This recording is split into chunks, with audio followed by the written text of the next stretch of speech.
καλησπερίσω και να ευχαριστήσω όλους εσάς τα βάθη της καρδιάς μας που ήρθατε εδώ να μας ακούσετε. Πριν από λίγα χρόνια, few years ago, we experienced a very bad situation, an end of an era. Πέρυσι, πριν 4 χρόνια μάλλον, δυστυχώς βιώσαμε το τέλος εποχής της εταιρείας Kopenhagen. Ελπίζω σήμερα, το 2025, να είστε έτοιμοι για το ξεκίνημα μιας νέας εποχής, ready for a new era in 2025, με την εταιρεία Kopenhagen Group. Εγώ και ο Πίτερ είμαστε πολύ περήφανοι και χαρούμενοι που επανενόμαστε και πάλι με το παλιό team. We're very happy, me and Peter, getting united again with our old team. And let's see what everybody has to say. Ας ακούσουμε τι έχουν να μας πούν και ξεκινάμε τον καινούριο CEO, τον κύριο Kastoria.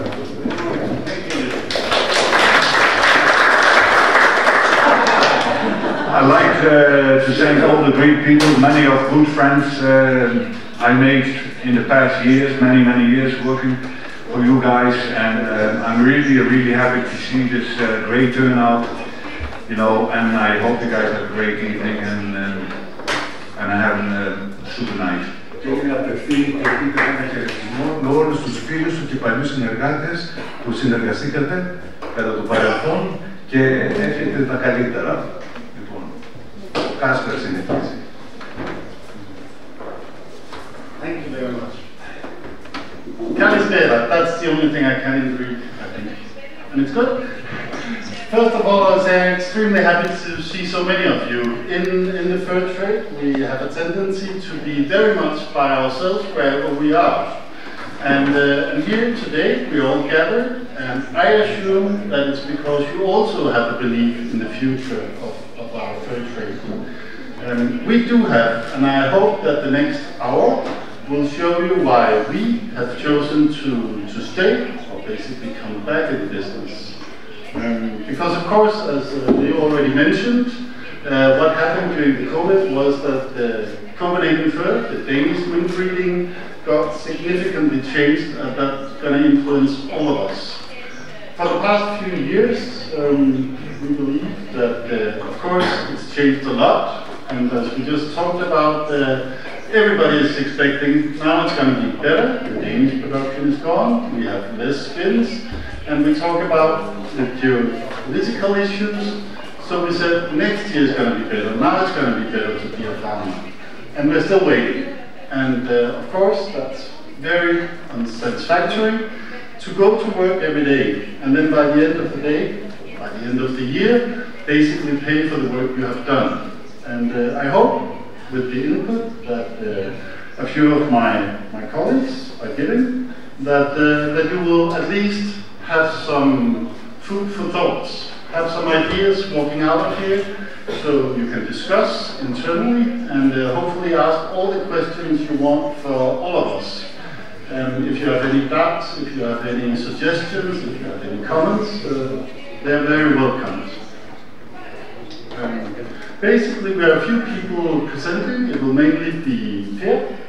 Per has been actually celebrating his, and I know this is not much in Greece because many of you are born into the trade and born into being furriers. And but Per has been celebrating his 40th anniversary in the fur trade this year. Luna is also here. She will be responsible for our quality together with some quality people from Copenhagen Fur that will operate from our Poznan Central. Then Chris from China that has been employed, and Luna is born on a mink farm and is second generation, so you have even longer history than And Chris has been employed with Copenhagen Fur for 25 years in China and been in charge of Copenhagen Fur China operation. And we'll give you a market overview of what's going on in China. And of course, that's the foundation for our belief in the future, that there is still a very strong demand to create for us meat producers in the future. Then we have Olga, that has been in charge of our central in Poland, collecting international skins, also for more than 20 years, I believe. And of course also dealing a lot with the Greek skins in the past. Then we have Felix and Leo and Peter and already now working also. So a strong team, and we're not here all of us. For me personally, I entered the fur trade 29 years ago. That's the first time I came to Copenhagen Fur. By the end I was a sales director and I've been sitting in the management team of Copenhagen Fur for some years. So basically that's, we're established by the management executives, and I basically handpicked the people that I find most suitable for a new setup. When we were most colleagues at Copenhagen Fur, we were altogether 600 people. We're not going to be 600 people in our new company because we can't afford it, and the quantity produced doesn't justify that many people, and it's not needed. Such a big auction house, such a big platform is no longer needed. We need to adapt and adjust to how times are now. And what we have seen with various initiatives, it's been big brokers starting up their own kind of skin dealing market and business. It's been initiatives from strong farming communities with IFA as one example, starting up in Cambodia. It has been Saga being a market leader trying to drive the market in the right direction. But what we believe is that to link the trade as one. That was, we had this meeting in Poznan with the Polish and Baltic, Lithuanian, Ukrainian farmers a few days ago. And basically sometimes farmers tend to see that it's us against them. It's farming against the customer group, which I personally believe after all these years in the trade is not true. We are connected, we are related. If we don't have farming, we have nothing, no need for us. If we don't have the customers, no need for farming. So it's interrelated, and that's hopefully where I can prove that with our initiative, with our knowledge of the different markets, today it's going to be a presentation of our initiatives in China. That has been where we have spent the most effort, because the most skins go to China, and then the biggest purchasing power is in China, and going out from there. So basically we are back from different, let me take this a little bit more. Poznan is the, sorry, I'm only shifting on my own. We did prepare a little bit. This is just who we are. Company background a little bit, and we're backed up by respected industry investors from China. I will tell you a little bit about them on the next slide. Operational center is in Poznan, Poland. We actually came here to Kastoria also a few months ago because, as we said when we were together with Kostis, you got everything here. You basically got everything in the value chain here in Kastoria. And but again, the proximity for me to bring Danish graders, quality graders from Denmark to Kastoria, and to bring the world market to Kastoria, I have chosen to do it in Poznan. So that's basically where we are going to have our company. It's registered in Poland. It's where we're going to do our grading facility. And just like as Copenhagen Fur, if you come to, it will mainly be Olga being there on a daily basis. Per and I will stay there also quite often with other Danish colleagues. If you come and knock on the door, you can come and say hello to your skins. Of course, we're an open platform. We have nothing to hide. We work for the trade, we work for you as the farmers. Our foundation is to come from a cooperative owned by farmers. So Per has been working for farmers for 40 years. I've been working for farmers for all these years. So the mindset is we are working to help the farmers to improve, to get the best for their product. That's basically what we do for. Our future auctions plan is 2 auctions in 2026. And the first being in April. And the auctions will be based in Poland, in Poznan. A little bit of background about our investors, because it's, that was too far. A little bit of background of our investors, because you want to know, when you ship your skins to the different auction houses around the world, you had a strong company background. It was farmers from Denmark. They were basically in this business to stay. It was the American legend in Seattle. It was NAFA in Toronto, it's Saga in Helsinki, it's IFA in Cambodia. It's different partners setting up their business model. And basically our founders, they are Chinese and they are from the fur trade, so they believe in the future. They are not skin buyers, they're not buying skins. If we take the first one, Yin, which is in the northern part of China, he's a second generation fur trader having a very, very big retail store. So they sell thousands of, and as I said, they have more than 50 years experience. Harbin is a city of 10 million inhabitants. The province have 40 million people coming to Harbin to buy garments. They have done this business for 50 years. They are very well consolidated.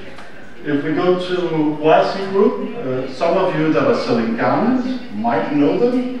This is Mike, and he's apparently one of the biggest garment buyers in Kastoria. He comes here, buy garments, and he sells in his many shops in China. So again, he doesn't buy skin, he doesn't control prices, he doesn't have any interest in lowering the prices, because he wants a sound and sustainable business to proceed and be there for long. If there's no fur, there's no mink, these are out of business for what have served their families for generations. And they don't want that. They're furriers, just like you. The third partner is Tony. He is the organizer in the biggest manufacturing area in China, called Yuyao. It's 2 hours west of Shanghai. And I'm sure many of you are familiar with the place. And Chris, in her presentation of the Chinese market, is it okay? You look good? Yeah, okay.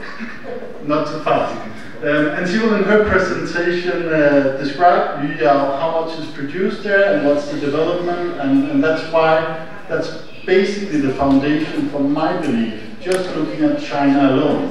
Then we can sit here and say when our good traditional markets are back, and hopefully sooner than later, it's again another picture of the demand of fur, and it will be more normalized. So that's why these that are very familiar with the fur trade, that's why all of us, including myself, believe that it's worth fighting with this trade. This is what we know, this is what we care for. And that's why we're here today. And of course, again, as I said, we're nothing without you, and you're nothing without the customers, and we believe that we can help to connect the dots in the best possible way. So I think I will give the word to Per, to talk a little bit about who we are and what we are for. Hello everyone. So, as Kasper mentioned, we are starting when Copenhagen Fur was shut down, and I was told that after 40 years in the fur trade my career was about to end. I was of course very devastated. I didn't expect my career to end until I went on retirement. So first off I went like, okay, what am I going to do? I pretty much know by myself that I can do whatever I want. So maybe if somebody saw that I actually left the industry for a short while just to prove that I could do something else. I was offered some opportunities to stay in the trade, but the way that they wanted me to work was in a much different way than I've been working for 40 years. I've been working 40 years serving farmers, helping farmers to get the best out of that product, to produce the best product and get the most money. So if I couldn't have that, then I wasn't interested. So I said yes to another position doing something completely different. I actually went back to a thing that you did in your childhood. I was driving trains in a little bit different scale because we were transporting millions of people in the Copenhagen Underground. But then a few months in this employment, I was contacted by Kasper and Chris, and they said, we have some people that has huge investments in China, that has made a lot of money on the fur trade in China, and they strongly believe that the Copenhagen Fur model is the reasoning behind their success. They are depending on an auction house like Copenhagen Fur, an auction house that is able to bring the right product to the people that they were buying their product from. So they asked us to continue the work, and between me and you, they actually tried to buy Copenhagen Fur before Kopenhagen Fur was closed. But because of the whole situation with the closing of Kopenhagen Fur, that was not possible. So they did the second best thing. They waited until all the staff from Kopenhagen Fur was free, and then they asked the key players in our company and asked them whether they would like to continue their work. And all of the people that we have on board now is KF, former KF employees, and all of them share the passion of KF being there for the farmers, getting the best out of the work for the farmers. There are, of course, some things that we can change when we start over, and the first thing that we need to change is, of course, going from a large-scale production to a smaller-scale production. We need to cut costs, because otherwise it's not a sustainable business model. So what we have done is we have looked into what is the most important thing, and as I said, for us the most important thing is the farmers, because without the farmers there's nothing to follow, there's nothing afterwards. So 60% of our workforce, and I actually think that's a little low, but 60% right now is focusing on farmers, farmer services, assisting you guys, being there to serve you guys. And that is the most important thing for us right now, because again, without you, there hasn't been anything. We had a little, we spoke a little bit about with Leo, asking Leo what has happened since we were here the last time. We were shut down quite abruptly by the Danish government. So we went from visiting farmers on a very frequent basis to just having to stop one day from one day to the other. And I asked Leo, who has been visiting the Greek farmers in the last five years. And his answer actually surprised me a bit, because he said the most frequent visitors you had on the farm are bears. And that's not a good thing, but I hope that I spoke to some of you guys, and it sounds like you still have a way to handle that. But it is, of course, a little said with a little smile. But again, if you want to help the farmers to improve, it's important to be there, it's important to help them. And that's also why I enjoyed seeing Peter coming back from his visits here to Greece, because he's meeting a lot of old friends, and you seem to be very happy to see him again, which is of course also great. He's here to help you with your business. So that's our goal. What we have seen in recent years, when I started in the business, there was a lot of very traditional auction houses. We had Seattle, we had Nava, we had Oslo, the Norwegian fur house, we had Ansa, the Swedish auction house, we had also something in Germany, we had something in London. And slowly they all kind of disappeared. And then in the last decade, we have seen the vast majority of these auction houses disappearing. And the outcome has been that the traditional selling structure has completely disappeared. It has been fragmented, and it has also forced people to think in other ways. So now we're seeing a few auction facilities, but we're also seeing a lot of private dealing. We're also seeing initiatives where we're dealing with skins on a more digital scale.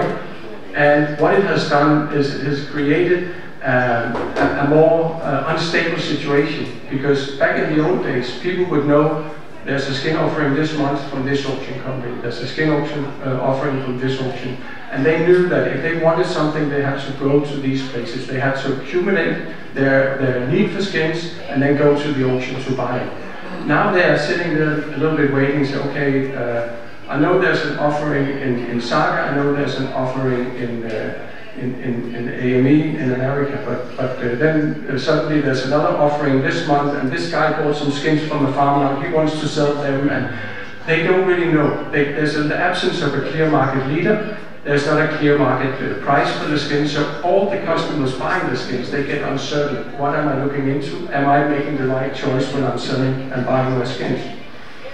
The sales channels have been scattered all over, and that has created these weak and unstable sales prices. There is a need for a market leader where everybody looks towards this market leader and say, okay, here is the market price, because that will create the stability within the trade.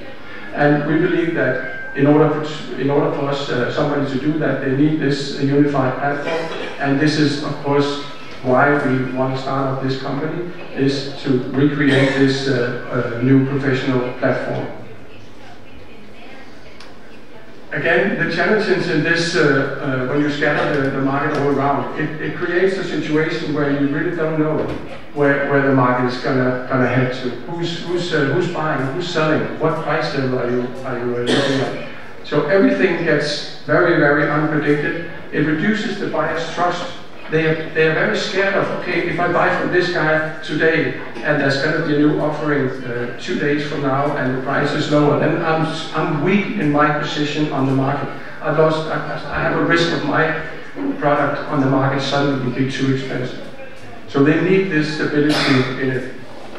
And these private sales, where you isolate the sale of skins on a private base, creates even more disturbance, because when you sell at an auction, you have a transparent price. When you sell on a private scale, the buyer will always tell everybody that he got it as cheap as possible, and maybe even cheaper, because he wants to look like a good businessman. The seller always wants to increase the price because he looks like he's done a better deal.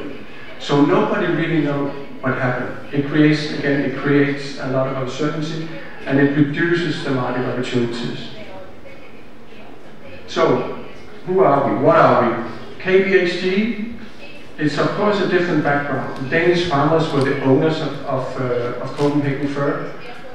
We come with some investors that has a different background. They have earned all of their money. They have earned the family's money in this trade, and they want that to continue. We have a different location. We were in Denmark because we are owned by the Danes. We have the largest production in Denmark. We wanted to use that as a platform. And of course, the Danish location and the Danish background has been a tremendously strong tool in China. In China, Danish is something that equals quality. So we will be promoting Denmark and Danish in China, even though that we moved the company to Poland. We will also keep the standards of grading as it was the Danish standards. And again, a lot of the staff is still going to be Danish. So you will see us, when we do the promotion, you will see us using the Danish brand because it is a strong tool.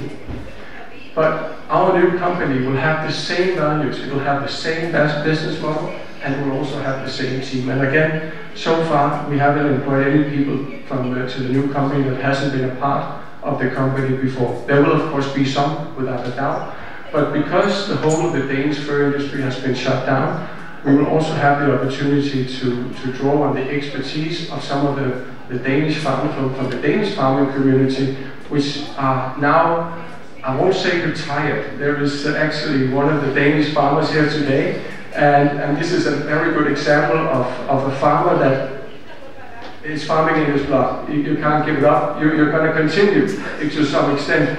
And we have a great deal of these farmers and also the former consultants and everything that would love to do something. So they're all waiting to get back into this and are ready to help us get back to the same business model as we had in Kopenhagen fir. So when you start a new company and we have such a close tie to the old company, we need to find a way to tie this up. So KBHG fir sounds a little bit like Kopenhagen fir or Kopenhagen group, I think Leo said, but in reality, in order to keep a little line between Copenhagen and Kopenhagen fir here, the KBHD stands for knowledge, precision, harmony, and growth. So we have an excuse to use these letters because this is also what we do. It's a part of what we do, that we have this knowledge, that we have this precision and the harmony, and of course we want to have the growth so you can be prosperous again. So a lot of the things that we did with Kopenhagen fir was very successful, and we're going to continue that work. Some of the most successful things we did was making these strategic partnerships. Because again, if you want to have a strong business, have a good business, everybody needs to be happy within the value chain. We're not seeing that right now, but again, Chris will have a presentation. If you have difficulties understanding what I'm saying right now without the headset, you should go get it, because Chris's presentation is going to be worth it, I promise you. It will be more in-depth than you have seen before. I'm selling your speech already. So anyway, in order to get the most out of our work, of your product, we have already now started making a lot of these strategic partnerships As I said, when we were closed down in 2020, we stopped going to the farms, we stopped collecting skins. But because we were still selling, Chris's team did not stop. She was still promoting Copenhagen fur products, she was still promoting the top knot, she was still doing all her work towards the customer groups, both the online and the offline customer groups. So for the customers, there hasn't been an absence of Copenhagen fur. So for them, it's actually just a continuous. They're seeing the same person, and they are happy to see if we can, when we can come back and provide them what they have seen before. So we have all these strategic partnerships in place already. It's just a continuation. Another thing that is also very important is the market development. We had our studio. We have had great success with our studio. And it's a fantastic idea to make all these different ways of using fur. You have a lot of furriers in Kastoria. We talked about knowledge, we talked about craftsmanship. No place in the world do you have as much craftsmanship as you have here in Kastoria.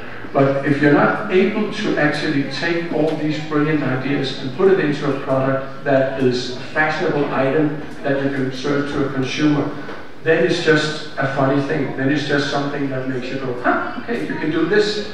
But if it's not something that you can commercialize and sell, then it's a problem and a waste of time and money. So the market development is something that we have also focused very much on. And as I said, Chris and her team has actually been continuing that work, and they have had a great success with this. And she will also tell you a little bit more details about that. So. What we have in the team that we have in China, Chris's team had more than 25 people when they were working with the highest number of people. Chris's, I think if you look at the number of days that Chris has been home, we're exceeding 20 days a month on the road. So she has been out. China is a very large country, so in order to get any in-depth knowledge, you have to really travel the country and have a strong market presence. And in order, when you do that, you get expert insight into the trends, and you get the possibility to also find out how you can work with the different stakeholders in order to create a better product and a better platform for them.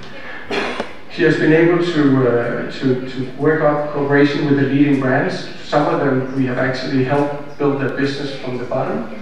And for some of them we have seen, for instance, on the online brands, again Chris will tell you much more about this, we have seen how we've been able to help them from pretty much nothing to a very, very strong brand that we have never heard of, but selling thousands of coats in just one day. So this is some of the work that we have done. These are some of the people that we are still working with. Of course, we still have a wide network of buyers. We just had an auction in Saga. Saga had an auction where 90–95% of the people attending the auction, they were there to buy breeders or breeders' milkers because that was what they had on offer. But that's not the customers that we are talking about. We're talking about the customers that actually produces the garments. So we're talking about the customers that are wanting the high-end quality, the good quality grading, and also the good quality skins. We have been working with those for so many years through Copenhagen, and we still have that network, and they are all, if you saw the video when you came in, those are also the people that are endorsing our return to the trade, because they also need that for their business. So they are more than happy to go in and support this. And then again, what is all this hard work without some effective marketing and sales tools? A lot of these smaller companies, they are focusing so much on trying to sell their product, but they don't necessarily have a designer employed. They don't necessarily have a branding or marketing company employed. Then the team from Chris has been able to help them make it a successful business. So again, that creates a great loyalty towards the brand that we carry.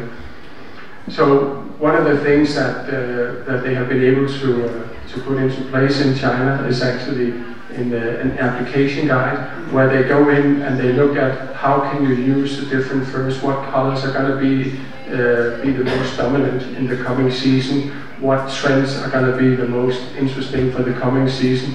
And the beautiful part about this is when we are the ones making this, then we're also able to push the demand in a direction that suits us. When I say us, I mean you and the production that we offer. So if we can see that there's a trend amongst the production that we have from the farmers, then we're also able to help a little bit making the consumers, or rather the manufacturers, and in the end the consumers asking for the product that we have. So they're influencing the demand through these initiatives. And as I mentioned a couple of times, we have seen a great increase in the online sales, and a lot of them we have helped them from the beginning. And again, all this hard work for the last, I would say 15 years, Kasper has spent a couple of months in China, because they have a couple of dates that are very important, 10-10 and 11-11. And the number of skins that are sold on those 2 dates on the online platform is ridiculous and without belief. And again, I think Chris will present you with some numbers of what they are able to sell on those dates. The Chinese are freaking buying machines with a small computer in their hand when they have their iPhone, and it's just so fun to watch. And Kasper has been out there helping them. The presence of a person from the West promoting the quality brand of their product has a tremendous impact. So the assistance from the Western team has been a great help for these companies. So the combination of the knowledge that Chris has accumulated, and then the presence of people like Kasper, has again created a lot of trust and loyalty from these people. Again, the manufacturers, they have received a lot of information, a lot of good advice and inspiration from all these techniques that we have been able to produce. And again, with some of the best people from our studio in Copenhagen, we've also been able to help them with further expertise, so that they have been focusing on producing the right product for their customers. So the manufacturers has a great deal of respect and desire to help us in our process as well, because they know that they need our assistance in order to keep being successful. This is the BI generated guide.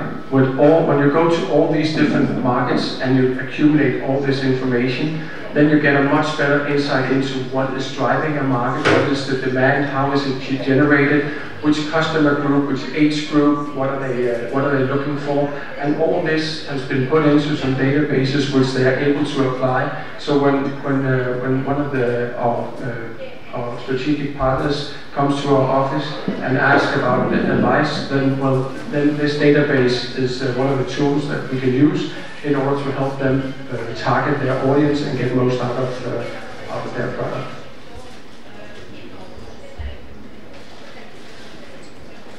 So back to basics. What's in it for me? What's in it for you? Well, we want to do, as I mentioned a couple of times, we want to do the same as we have done as Copenhagen Fur. We're going to be opening accounts. We're going to do the hotline. We have, again, assistance with people like Lona, help you with the breeder selection, farm management, skin delivery, all the basic stuff that you know and you've known for years. Of course, we're going to continue that. We're going to focus on the grading, because the grading has been one of the things that we have heard over and over and over from everybody in the value chain after the skins are sold, that what they're getting is very difficult to work with, and that leaves room for these skin dealers. So the skin dealers will pick a lot of skins and then they will do their grading, but that grading is not, again, not the standard that they're used to. So we will be focusing very much on the grading. We will take all the Danish special people and have those guys in charge and educating the graders and ensuring that the quality is up to standard. And we have purchased pretty much everything from KF. So when you come and see our facility in Poland, you will recognize what you see there as being Copenhagen Fur, just in a different location. It will be an auction facility where we do the grading, where we have full control of the size, the color, the grading in labs and grading in quality. And again, it is important to ensure this consistency in the products. We will also be paying a lot of attention to these farmer-centered services, logistics and collection. As we mentioned, Olga has a very large experience in this part. We will be doing the sales reports, because if we are to help you to have a better production, we need an accurate grading, so we know where we can strengthen your production later on. Where can we have the most impact? Where can we, with the least money, get the biggest result on your production? So that's important that we have that. We'll use our professional network in order to help you. We will share our knowledge, just as we have done as Kopenhagen Fur. Transparency is a key word also for us. And we will also come back to this pelting and skin control, which we've had earlier, and pelting and skin advance, which will of course also be a part of our offering. And then of course we will also involve you in the future. Back in the days it would be Copenhagen First Board and the Danish farmers that was the one that was making the decisions. Now we're in a different situation. It is again much more farmer driven, but in a more international scale. Moving a little further ahead, pelting and pelting control and pelting advice, livestock grading, and then this farm management, farm visits are all things that we will come back to get up and build up again, just like we had it before. And then since we were last active on the farms, there has also been a new situation, a new problem arising. We've heard a lot about it from different farmers, and that is about the vaccine issue. The number of farms being reduced, the number of minks being reduced, has forced or has created a situation where the people creating vaccines has found our market to be too little and too interesting. We have some good connections. When I say we, I look at Chris again, but we have some very knowledgeable people in professors in animal welfare and in vaccine production in China, and Chris already has some of those people involved in looking into how can we support getting some vaccines that actually work for you guys, so that we're not looking at something ridiculous when it comes to the price, but we can both get something that price-wise is attractive, but also something that works towards what we need in order to get a good production. So all in all, what is our goal? Our goal is to increase your income. We want to make sure that the bidding process is set up in a way where we get the most value for the skins. We want the right customer groups in the auction house. The right customer group is not skin dealers, because skin dealers works for a profit that will take money away from you. We also want to make sure that the product that you have is the most attractive, so you get the most value out of your work. And at the end of the day, it's all about maximizing your earnings. At the same time, we will go in and we will lower the sales fee compared to what you've seen previously. We will also lower the fee for the customers, because if customers pay less to buy the skins, they will also be able to pay more for the skins and still get the skins in China at a good price. And we'll bring down the cost of both the communication and the service. So Kasper, will you round me off here before? I will. Yes. Thank you very much, Per. I hope that gave a little overview of what we are. I will just sum up very briefly. This one I think we went through.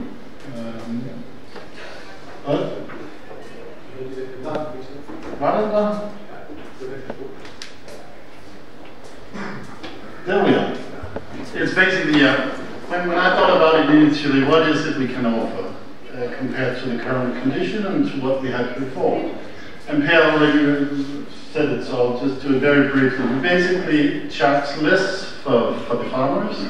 It's 0.7 euro per pellet. That's the maximum you're going to pay. But actually it's cost-based. So it's only the cost we have in Poland for grading. Not for our investments in machinery and having almost 100 trucks driving from Denmark to Poland. That's not included. It's the labor cost, the material cost, in the facility in Poznan. Maximum you'll pay is 70 cents. If it's cheaper, by the end of the year, we'll pay you back the difference, but never higher than the 0.7. And the buyer commission to the buyers is significantly lower than other auction houses, and lower than what it was at Copenhagen Fur as well.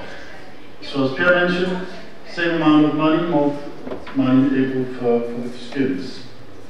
So basically, cheaper for farmers, cheaper for buyers.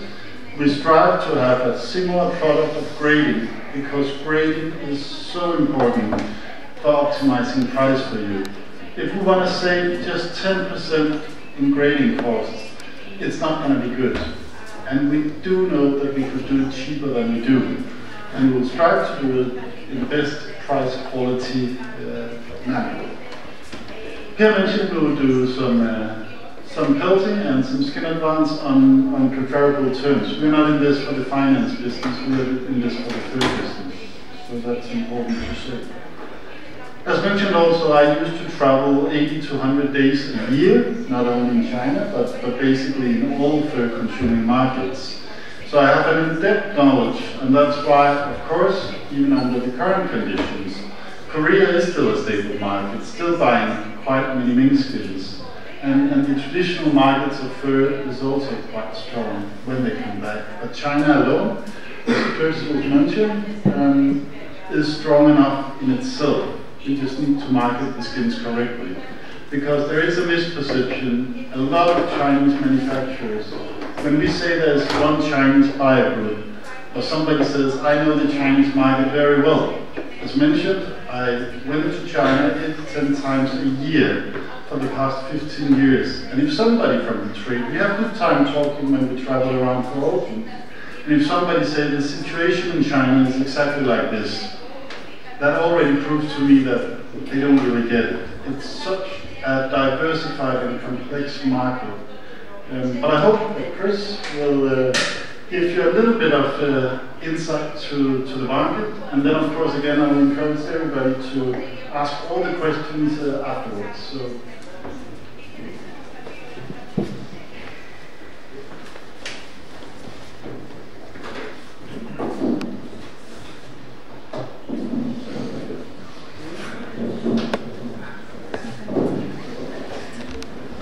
I'm apparently not as tall as my colleagues, so I need to adjust a little bit. Good evening, or in Chinese standard, good evening. I think here in Greek it's a late afternoon, everybody. So I'm very happy to come to Kastoria. And how to say, it's not my first time in Kastoria. Last time I came with a group of Chinese customers, and we come to bring them to learn from the Greek furriers for your specialized craftsmanship and etc. So now I come back after 8-9 years, but for a different reason, and I think it's for an even more important reason. In my 25 years working with Copenhagen Fur, actually I've never joined a farmer meeting like this. But this time I think it takes, or it took a blink of an eye for my boss to decide that me and my colleague Felix should join this meeting, because we got to know that in this difficult time, as a small trade, we have to work together as a family. We have to share our knowledge and our information much more transparent and much faster in order to build a stronger trade together. As we have repeated again and again, without you, we have nothing to marketing for in China. But on the other hand, without the real consumers, then we have no future also. So before I start my presentation, I have to say that I know that here in Greece that we all have friends and contacts in the trade, and that brings you some information here and there. And for us, what I wanted to show you today is a more comprehensive approach. Because for me and my team for the last 25 years, we have been working with stakeholders on different levels of the market, on different parts of the market. So therefore, we are trying to build a more comprehensive approach of the market to understand the future direction. And at the same time, I think it's also very important. Today I visited one of the furrier here, and we also tested. I said I heard that the Kastoria fair this year was a big success because I heard a lot of orders and a lot of customers and etc. How I got information? I got it from my customers in China. They heard from some international brokers, and we thought it's the whole picture. But then he explained to me that what exactly happened there. So I hope my presentation also brings you a little bit of in-depth understanding of the market as well. Because don't just look at one conclusion, China is selling now and they're selling very fast. Try to ask why, where, how much, and which channel. The more questions you ask, the more you understand where the future brings us to.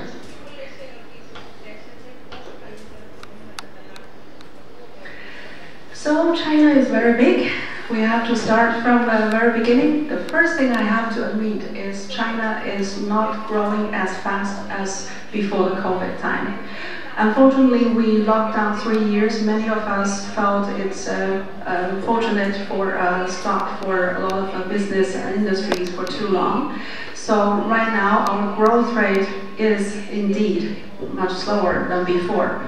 But on the other hand, I also would like to claim that China right now is still one of the most attractive consumer markets for fur products. The reason based on 3 different reasons. The first one is China is big enough. Big enough in the way that we have different regions that can consume fur. If one region is not working, don't feel so scared that it's a nightmare. We have other solutions also possible if we have the right products. And the second reason is that I know here in Europe we talk a lot about extremists that's vegan and anti-fur. In China, I think our government doesn't like these kind of extreme NGOs. So, for instance, PETA is not a legal organization in China. I'm not saying we don't face a similar influence from the European market, but we are not far from there yet. And traditionally, we live with usage of animal products in food, in fashion, in many different fields, and that's still the mainstream. And the third thing I want to say is that we think that China's consumption power is going down, so then no future for our products. That's also to take one example with my talk with one Polish farmer the other night. He was asking, he said, I read on the news that LVMH group or Kering group, their turnover is going down in China, so Chinese are not buying as much as before. And then I was telling him, do you know what are the most hot selling brands in China now? It's actually Loro Piana. The reason why is this quiet luxury is something the rich consumers now also want. I think it's the same development pattern as in Western countries. So first of all, when you have the money, you want to buy all the logos to put on yourself. And then later on, you wanted to buy something with exclusive material, with comfortability, and people can see the statues without looking at the logo on your garment. And then another example is right now, this Miu Miu is from last year, has been a big boom in China. I know Miu Miu as a small brand, younger brand in the product group that is more targeting at younger consumers. Maybe in Europe it's more 20 to 30 years old. But in China, actually, you can't imagine. It's 50 years old ladies, older than me, they want to buy Miu Miu products. Why is that? It's consumer behavior in China. We still look at each other. We wanted to be in the trend, but the trend is changing fast. So it's not what we believed 5 years ago or 10 years ago. So in that sense, I think the buying power in China, by proving that right now, this year, Sable and the Chinchilla are selling extremely good, that is one example. in our consumption pyramid, so basically on the top and in the bottom, they are still growing. In the middle, we do meet more competition. So that's the troublesome area. I think for producing material, it's the same thing. Either we go with very good quality, or if we go with mass, how can we control our cost and be more efficient? So that's a bit of the overview of this market. Then I know, as anybody work in the supplying of the fur industry, that's always asking the question, how many coats can China produce a year? How many skins they will use a year? Basically in China, we started off by a big manufacturing base, 6 to 7 different ones from north to south. And all the Chinese manufacturing business was brought by the Hong Kong ones that they learned in Italy or in Western countries. And then further on moved from southern China gradually to northern China.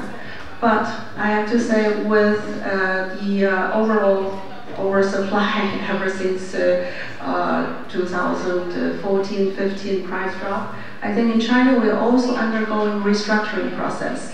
So right now in China, if you look at manufacturing, I would say basically look at 3 areas, Yuyao, Haining, and also Hebei. They are all different with their characteristics. In Yuyao, you have a majority that's a very small, I would say workshops, very small scale for manufacturers. In Haining, they work a lot with online brands, and they work a lot with fashion brands. They work a lot on the combinations. And in Hebei, they traditionally do a lot of exporting, but now with one of our investors, this Basu Group, they have invested in a big fur mall in Hebei. We also have gradually a lot of the exporting manufacturers used to compete with you on the lower end of the Russian market, now coming back to do the domestic market. So all in all, in China, these Yuyao, Haining, these 2 areas account for 70% of the full garment production. And overall, last year, our calculation based on the different numbers coming from the different market, it's 830,000 garments. And in general, we are talking about, we calculate maybe times 15 as the average free skin consumption per garment. So what is the overall picture? Is 830,000 a big number, or is a small number, or where are we? Basically, I would say in the peak time, when we produce the most, in China we produce around 3 million garments.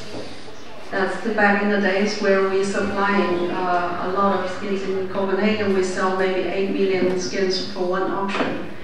And right now we are undergoing a process of consolidating for the manufacturing part. But what is most important is not to look at how many coats we are producing, but is look at, do we have a future? Do we see any other potential on this market? The yellow part is the northeast China, and that's the traditional fur consumption area where you have a winter of minus 30, 40, or at least minus 20, where they need fur just like a lot of the Russian buyers for the functional use. But what we see right now in China, ever since 2016-17, we started to have online shops. And then what we have been having in China is we are bringing fur down to southern China, to the winter that is maybe only 0 degree in the winter time. And traditionally, it's the northeast China Chinese ladies wanted to buy fur, but now we see a lot of younger generation which is more focused not on the temperature, but on the consumption power, because in the Delta region in China, in the southern part, that's where we have the biggest economic growth and where we have the biggest wealth accumulated in the population. So in general, many of you have heard that in peak years in Northeast, in one of the biggest retail stores, in one weekend, I mean Saturday and Sunday, every day, Saturday and Sunday, they can sell more than 1,000 coats, which is, we believe, it's a huge number, it's a crazy number, people queuing up to pay for their fur coats. And then we got so depressed because they are not selling that many anymore. But that's a reason, because in that region, a lot of the ladies, they have 3-4 garments in their wardrobe already. If we don't have something really exciting, they don't have the interest of buying more. They have their functional needs covered already. But then we come to the southern China. A lot of the young girls, what we see is that our age group is becoming much younger. They buy it for using maybe 10 days a year, but they like the product in another sense. So overall speaking, we still believe from north to south, this movement will bring us more prosperity in the future, and also from the east to the west, where 10 years ago, 15 years ago, we don't believe in Xinjiang, close to these southern countries, that they have the power of buying fur coats, but they are now. In the last 2 years, one of the top areas, regions selling for offline. And they are the ones actually where we have a lot of minorities, and traditionally, like the fashion taste is a little bit closer to Russian and Eastern European instead. And then another issue is that for the sales channel wise, what we see is that you have traditional fur shop being the only sales channel for fur, and now we expanded to fashion shops and also to online. And all the calculations, we have not include the combinations like trimmings or using makeup. So we talked about how many coats we produce in China. Then of course we are also very interested to know how many coats we are selling in China. So last year, our main sales channels divided into offline physical shops and online e-shops or live streaming. Overall, we sold more than 1 million coats. So if you still remember the numbers I mentioned about the production quantity, we're actually selling more than the production quantity. So what we see in China for the last 2 years is that we are also cleaning up the inventories. Because for those of you who have been to the auctions since the 2000 or early days, and then you know that we have been through a very fast expanding period where we started to build traditional fur mills, and we have hundreds of shops with this fur mills in China. Overall, at the peak time, I think we have more than 100 fur mills, and each of them have more than 200 fur shops. So that's a lot of need of putting up products in the shops. So we created a lot of inventory on the retail sector. And what we see during the COVID and also for the last 2 years, we are cleaning up bit by bit. So on the other hand, what we see in China is that the liquidity is going stronger for the last 2 years with different sectors. And one other good signal is that in China, the finance is from the banks and the local banks for smaller business, private business, is getting loosened up. So there's more possibility of getting very low interest from the banks. Overall speaking, last year for traditional retail, we see the main focus is still at the cold area region in China, and that accounts for maybe around half of the total retail, and then the rest will going through online.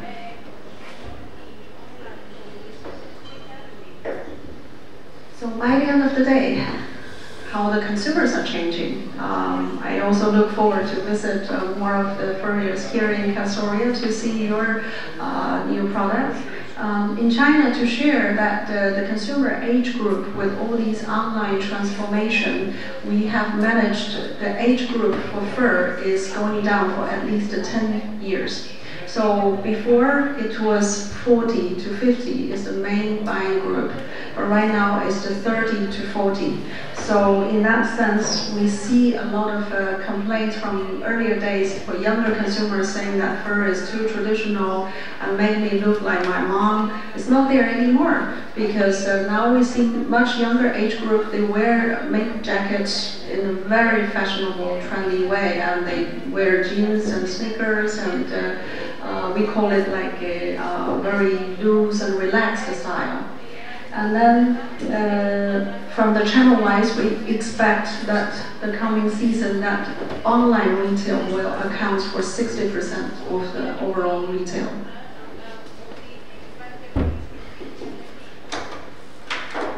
So talking about online, do we still have potential online?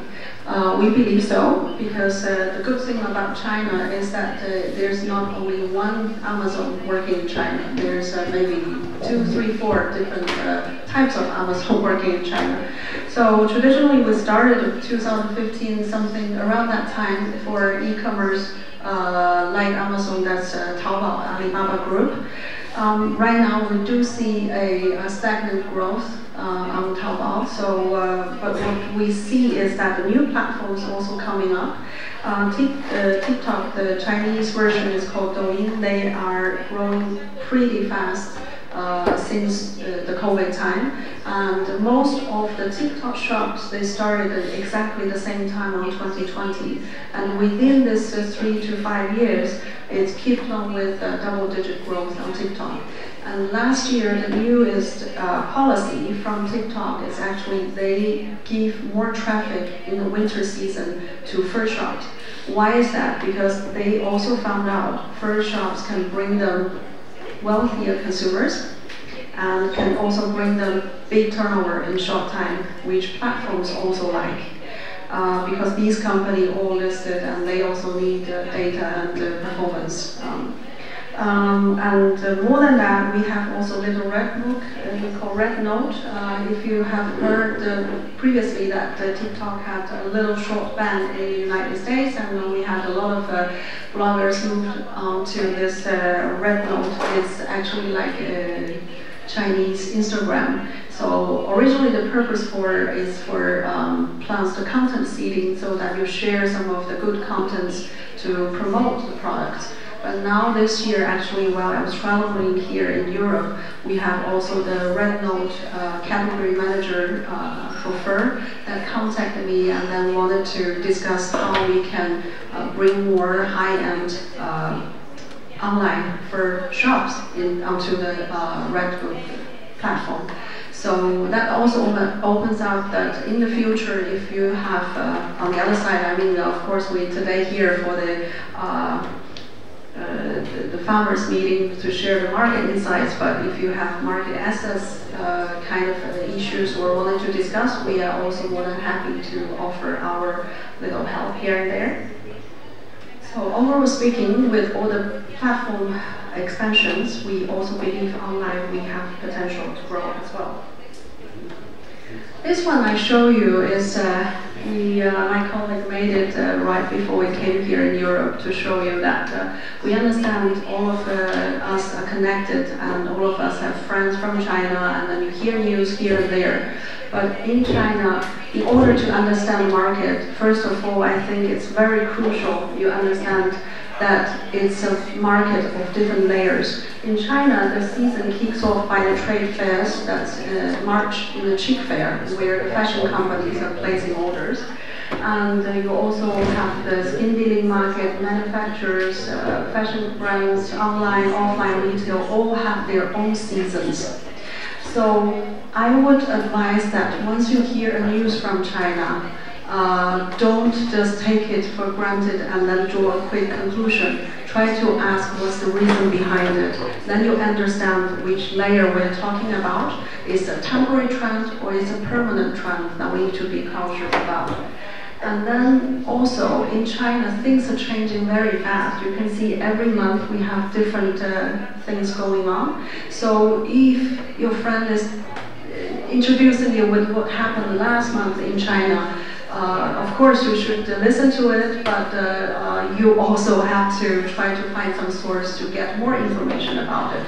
And this is also part of the reason this year when we start with collecting skins again, we will also provide with our suppliers with peak season with regular newsletters like this.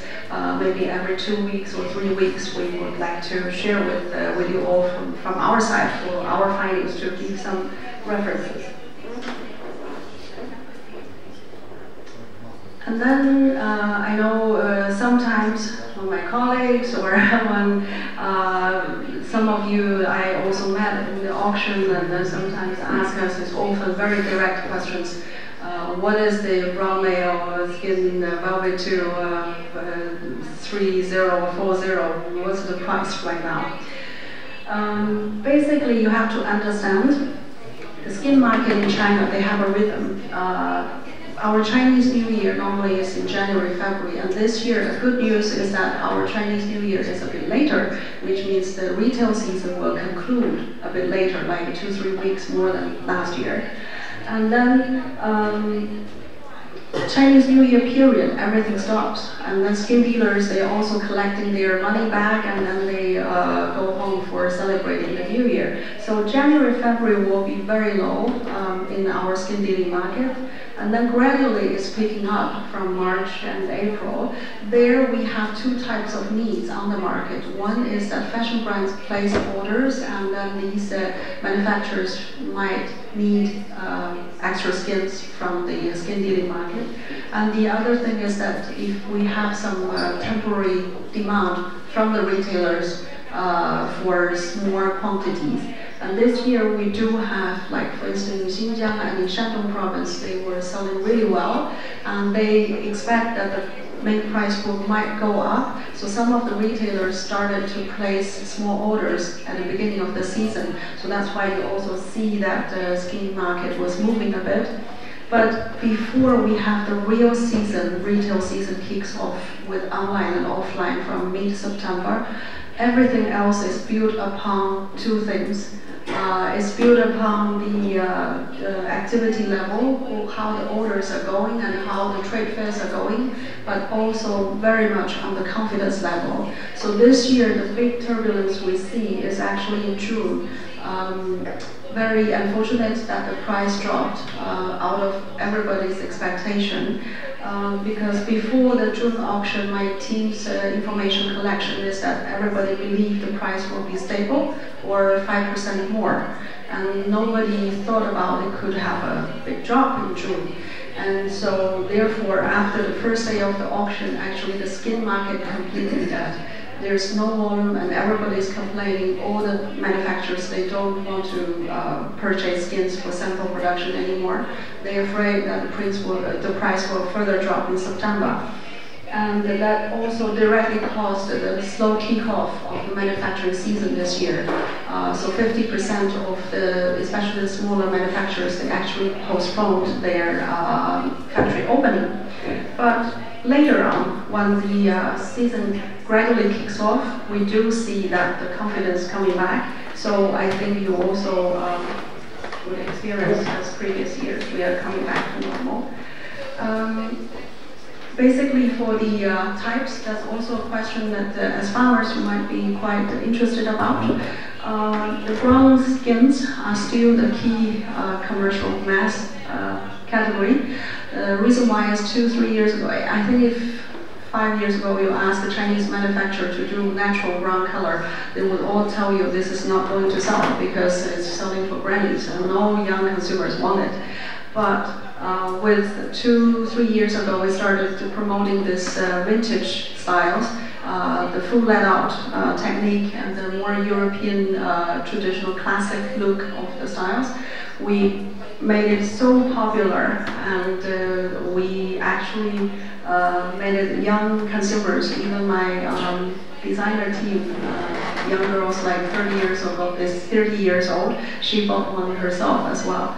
So the brown type with the price and also the quality availability on the market is still quite popular. And the silver blues, we believe this year will catch up, but I have to say online they have a big issue is that they want to sell mutation color, natural colors. So which means they don't like to dye the skins. So in that sense, if you're silver blue, you have better, lighter colors, X pale, double X pale, that is better. But otherwise, overall speaking, because silver blue also have a big quantity availability for the good quality ones, so that they are also catching up. White has been troublesome for 2 seasons already in China. That's exactly the reason I mentioned just now, because we have a big portion selling online, and everybody is asking educating their consumers that dyeing colors actually will change after a season or so. So people becomes very conservative. So what we have been doing is that in our studio we work with the top manufacturers. I think this year, if some of you came in earlier, we had a show, actually a trade show. We worked with 6 different manufacturers. Actually, we promote with our Danish creative director a new way of dyeing color. Instead of single color, we actually try with a dark base and then bleach the top and the snow top, and then do a 3rd step print on it. So it looks more abstract, the pattern, but also if your color fading a little bit, it would not be too obvious. So we're trying new solutions and trying to redirect people's demand for that. But for the white skins, definitely some of them was used for dyeing into sapphire and all these smaller violet and smaller mutation types. But to be honest, in China, consumers are educated really well now. The price points are different. So for these online shops, they have to mark this is a dyeing sapphire, this is a dyeing violet. They can't just pretend it's the natural colors. Rare types, the smaller types, really popular. We started 2 years ago because in Kopenhagen we wanted to clean up all our smaller types. So we started promotion with all these online bloggers, and it worked really well. But now we are coming to a situation that we don't have some of the smaller types like Stardust and this Mundaz and etc. So I think that's also partly we wanted to bring our market efforts closer to the farmers. So in the future we can work out together on how to promote the smaller niche types together. We identified in our assortment. So that's also an important future direction. And male skins, I know it's troublesome and it's very unfair that we do have half of the production have to be male skins, but don't worry too much about it, because right now the reason why male skins is not popular is because some of the online shops, they try to educate the consumers that female skins have more fine top hairs and lighter and more beautiful if you do let out garments. But in reality, there's also another reason, because for these full let-out jackets, the manufacturers normally do it at the beginning of the season in order to keep the workers. And they don't use the male skins also because then they do it too fast. They accumulated too many of them. Then it's difficult. They're afraid there will be a risk for them later on to sell in the season.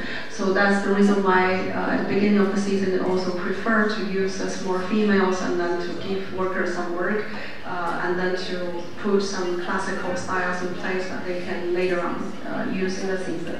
But once the price is coming competitive, I believe the Chinese are just as all of you furriers, they will figure out all kinds of possibilities of using the male skins again. And to update a little bit about the season kickoff this year in China, our manufacturers started up late this year due to the slowdown in the June auction. But until now, 90% of the manufacturers opened their factory in the major production areas. And below that, some small numbers is for showing that right now we do have like 30 to 50% of the manufacturers still on the kind of waiting position. The reason why is that mid-September is the time that online sales kicks off. All the live streamers started to test the market, what could be the hot selling items. Just like all of you, that the manufacturers also have been through tough years. They are more cautious. They don't want to just invent inventories by themselves. So they wait to see what is selling and then they start producing.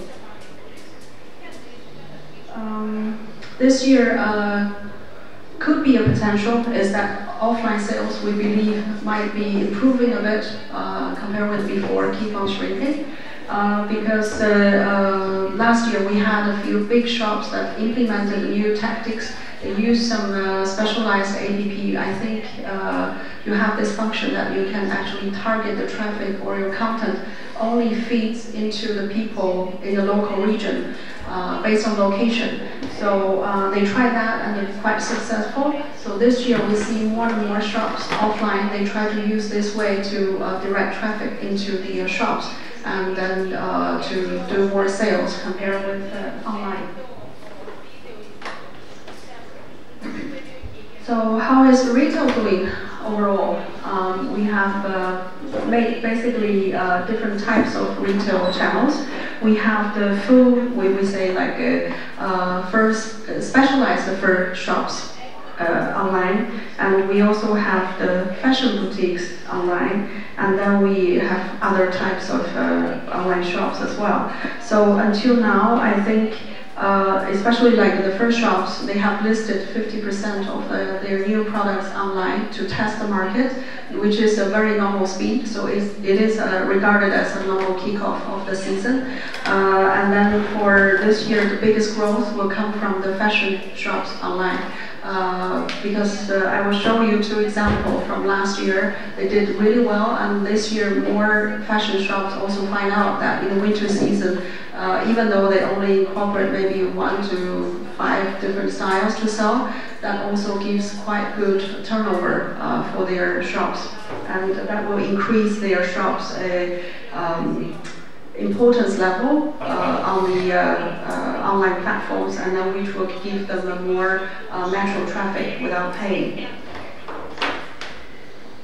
So these are the two examples. The picture may be not so clear, but the first one is the first hot selling styles this season. It's knitted mink, the one that's knitting on the nets. Actually, it's different from before because we also have the very cheap production in China that used to use like the mink tails to knit this kind of garments.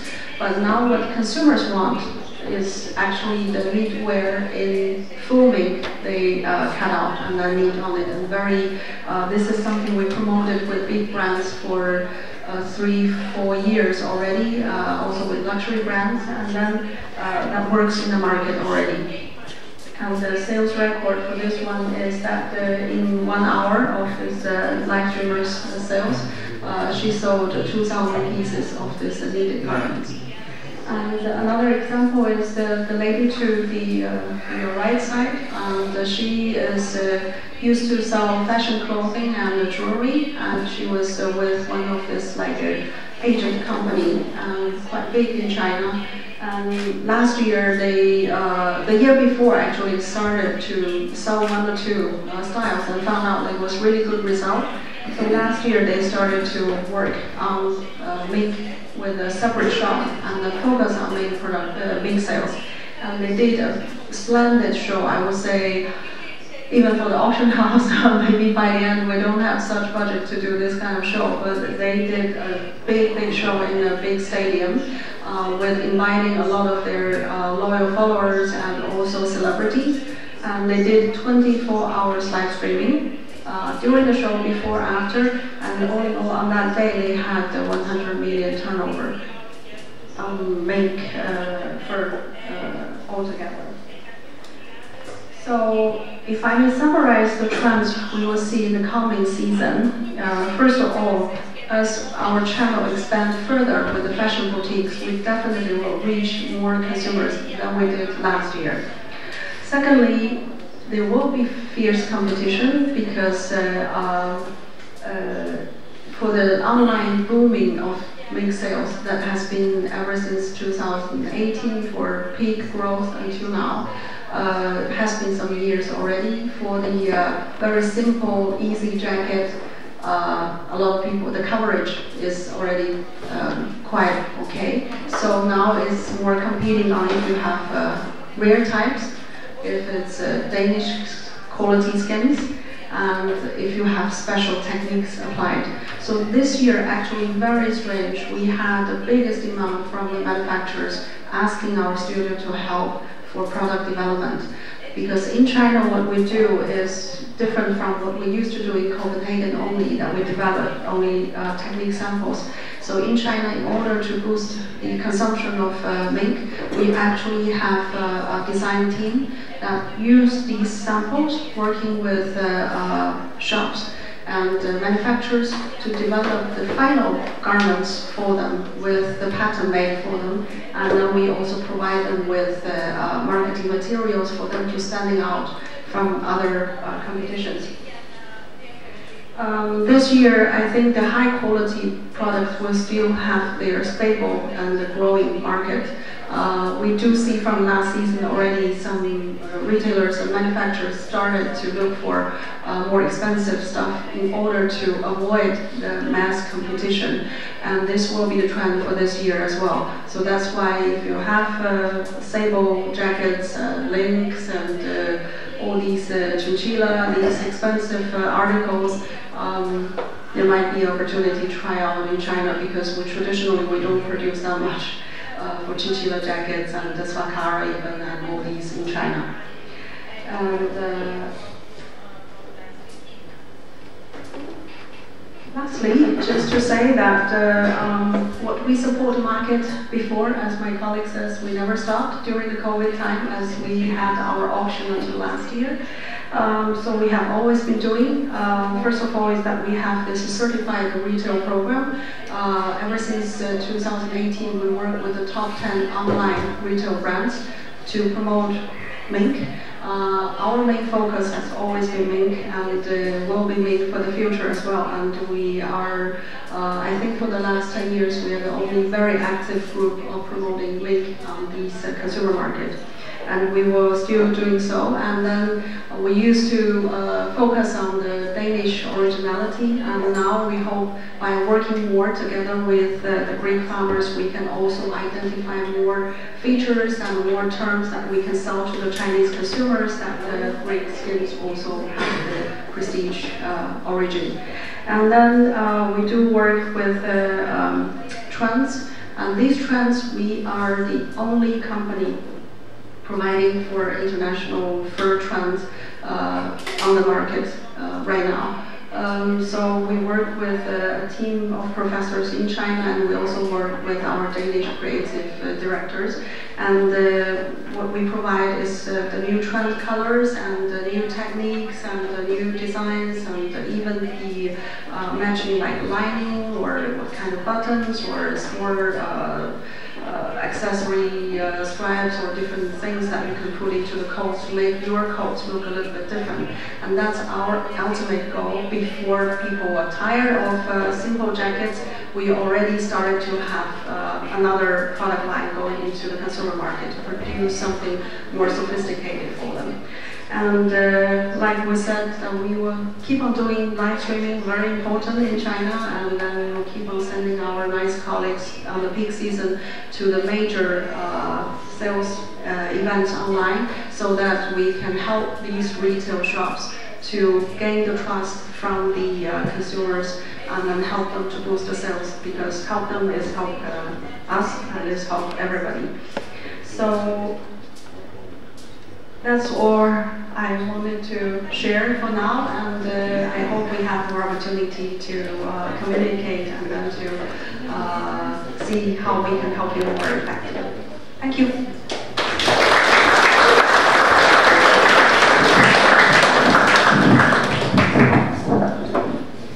Thank you very much. I believe it can be a little bit overwhelming, because you have heard year after year that now it's going to be better, next year it's going to be better, now it's going to make break even, now we're going to reach 35 euros, now we're going to reach 40 euros.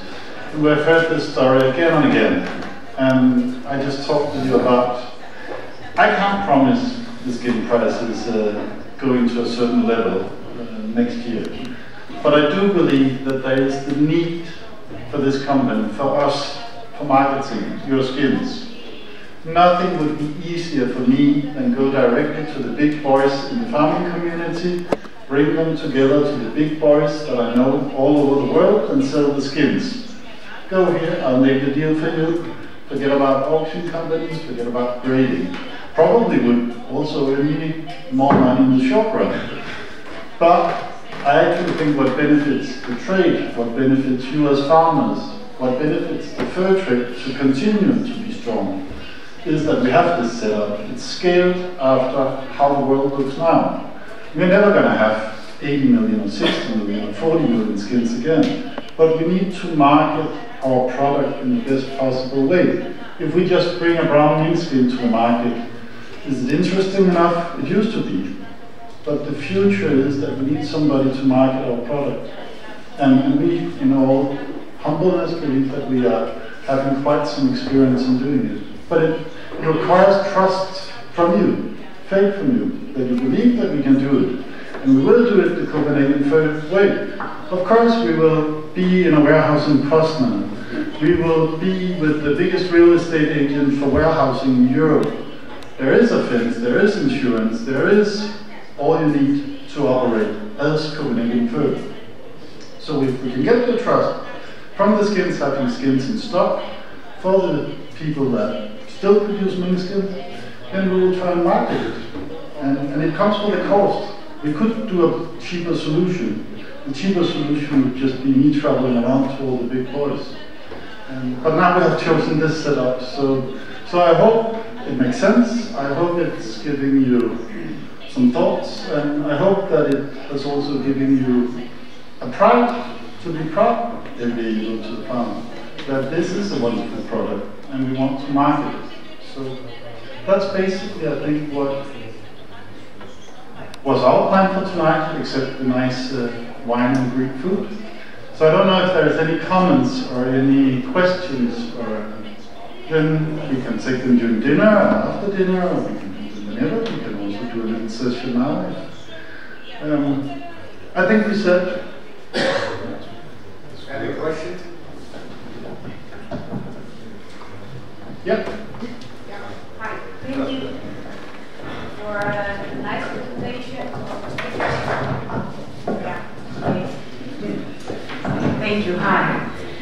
So I was quite surprised with the presentation of an auction house offering a solution to the issue of the vaccines. So I would really like to hear more about that, if possible, please. What? Yeah, I think again, as I told you, I've been traveling all over the world for the past 20 years in the fur trade, and a big part of it is to what I've inspired by. I haven't worked much upstream, to be honest. I haven't worked much with farming. I've been working very much from the auction house and downstream in the market. But for me to better understand the different markets, we had seminars on fashion universities all over the world. When Copenhagen Fur were biggest, we were having 20 universities all around the world that we collaborated with. But on the farming side, because we were representing Copenhagen Fur, and we were the biggest in the world in mink producing, we were also invited to the farming community of the different countries. So in China specifically, which is very different, I recall that I was sitting with two Russian professors, one from Moscow, one from St. Petersburg, two Chinese professors, and one professor from Japan. And the mindset of the Chinese professors is they're much more commercialized. When I think about a professor from a university, they do their research, they do their teaching, they go to the university, they go back. Chinese professor is much more in depth for commercial projects as well. So they work closely actually making vaccines and always altering, changing the vaccines. And what we do know from you and from the farming community is that after COVID, it has become more difficult to keep your breeding stock healthy. And there they actually have, of course, the more feedback they get from how does the animal react, what's the symptoms, when do they arise, how when you get the distemper, how when you get the different botulism, how does it come in. But they already now have vaccines that are getting very, very good feedback. And the closer we work with them, we can commercialize, and as Pierre mentioned, you can actually make it at a reasonable price, because if you look at these vaccines now, they are too costly for our production. But if we work together smart, we can offer a product that again, it comes We don't do it for making a profit, like with the financing. We do it in order to create a better industry. I don't know if that replied. So we will be able to get people here, and again to the farms. As Pierre mentioned, we used to have, I can't even remember how many farms in Denmark now, a lot of farms, and the resources we had was, as we were Danish core, send a lot to the Danish farmers. But now we have the opportunity to send it to the farmers that are active. Thank you for your I'm sure that there are some of you that has a question and you don't want to put it out in this forum. You're of course more than welcome to come and ask us. We're all here for you, and we're staying at the hotel, so we're not going to go home anyway soon. So,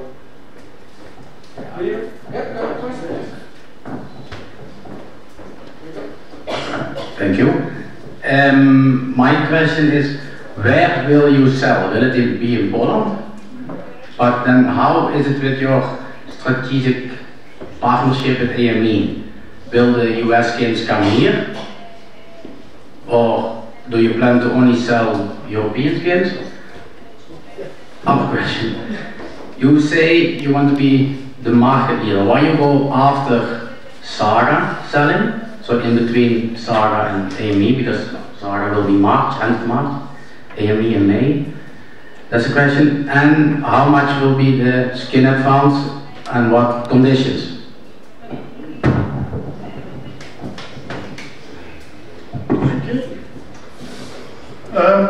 First thing first, the strategic partnership with AME, as you all saw, was signed during the AME auction in Las Vegas this year. Basically, I and our company have never said we are selling in Las Vegas, and AME have never said they sell in Europe. Said we have an intention of joint auctions, which we still have. AME have to book the place in Las Vegas. They have very few time slots. So it's true, AME have now a plan of selling their American collection in their name in Las Vegas. But it doesn't change the fact that they believe if it makes sense for the trade, we will work together going forward. And that's not changed. So I do understand that in our trade we do have good time talking about different things, and it was perceived by both farming and customer side that we were going to sell together. And of course I talk with AME regularly, and of course we want to make a strategic partnership going forward if it makes sense for the trade, if it makes sense for the farmers, if it makes sense for AME and us, and if it makes sense for the customers. So that's this reply. So we are in April, and we are in Poland, and we're selling out of Poland in a Polish entity with a Polish bank. So that's how that's set up as it is now. For the finance, it's depending on a lot of things. It's depending on how much support we will get from the trading community. Depends on the price development in the market. I'm sure if we get very good prices, it's one level. If it's another one, it's another level. But what I can and will say is that we want to give competitive levels as what you know of today. I'm not going to give you any numbers today. I'm not going to say it's this much euro at this interest rate. I'm just saying that we are not doing finance business to earn a profit on the finance business. That's not what we are. We're furriers. And of course we need to talk to the ones already in the market, and we are open-minded to everybody. We don't close any doors. Of course we don't. We are in this for the benefit of the trade, and we know that the trade in all aspects are very diversified, and people are trying their ways. So we don't close any doors. We're open-minded. We want to collaborate with everybody, and we want to support. I don't know if that replies more or less. I was looking for numbers. Yeah, I understand.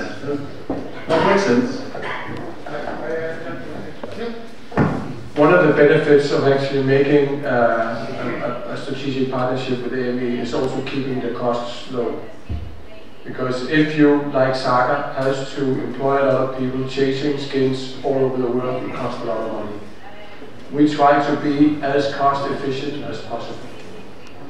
So they focus on their business model, we focus on our business model, and then we're trying to find out how can we get the most value out of this. Of course, it would be fantastic if we could do that already from day one. But we also need to accept and acknowledge the fact that they have a very positive business model. They have had, as Kasper mentioned, the dates that they need to uphold to this plan. But we are in constant dialogue to ensure that both for their business and for our business, for your skins, that we're getting the best outcome. Chris also mentioned that the work that she does is even easier when you have a diverse collection. So of course it would make sense if the customers could save money and buy everything at one place. So again, what we do is try to keep costs down. If we can keep costs down and make sure that you get the most for your work, then we're already ahead. And that is basically all we want. I know that there can be all kinds of speculations into inferior motives. I did not come here with my 40 years in the bank saying, I want to do some quick and dirty tricks. Everybody that knows me and has been at the auction knows that I've been known to be a fair and transparent auctioneer. I'm not going to change that after 40 years. I do this because I have spent 40 years, 4 decades of my life serving farmers, trying to help farmers, and that is where my heart lies. Otherwise I could just continue driving the trains. That was fun as hell. But I think this is more my passion. 4 decades, then it's your passion. You're not going to give that up. Then you want to give it a go. And and when we made this presentation, Chris went through this presentation at a meeting here in Poland a few days ago. When we gave this presentation, keep in mind, Peter has also been in the fur trade for many, many years. And Peter was going like, where the hell, have you been for the last 25 years? It was the most in-depth market report that she has ever seen. And a lot of the things that has been shown in this market report was never put forward to you guys. For various reasons. Because it requires the insight and knowledge, the travel days and the hard work that has been put into for this. But Chris was used in a different way when she was working for Kopenhagen first. She was much more in the market, doing the marketing. She was not used to go back to the farmers and tell them what we do. But this is the time that we need to do that. And in the future, this kind of reports, this kind of insight will of course also be a part of our newsletters, of the way that we tell you what is going on. Because without the knowledge, how can you make the right decision? Without this insight, you don't know which way you're heading. If you just read the market report from Saga last week, you would think that all the market requires is low grazing breeders because that's what they said. But that's not the truth. There's so much more to it. And for you guys here, I know you represent farmers, you represent manufacturers, retailers, you have the whole value chain here. So I'm sure that we have, throughout this presentation, we have hit each and one of you somehow, somewhere in this presentation. And again, I think if Chris was allowed to, she would have been able to speak several hours more than what she did. We had to cut it down a little bit. But we will be here for the rest of the night, so we are more than welcome to ask questions. And as you know, Leo and Peter, they love it so much. Leo, he lives here, so he has to love it. But Peter keeps coming back for a reason. He has the same passion as we do.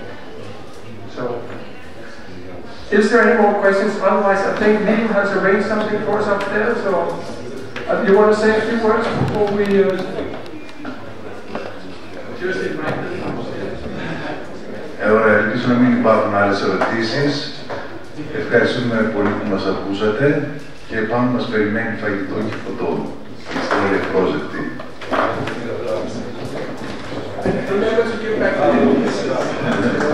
Και τα ακουστικά και ακουστικές.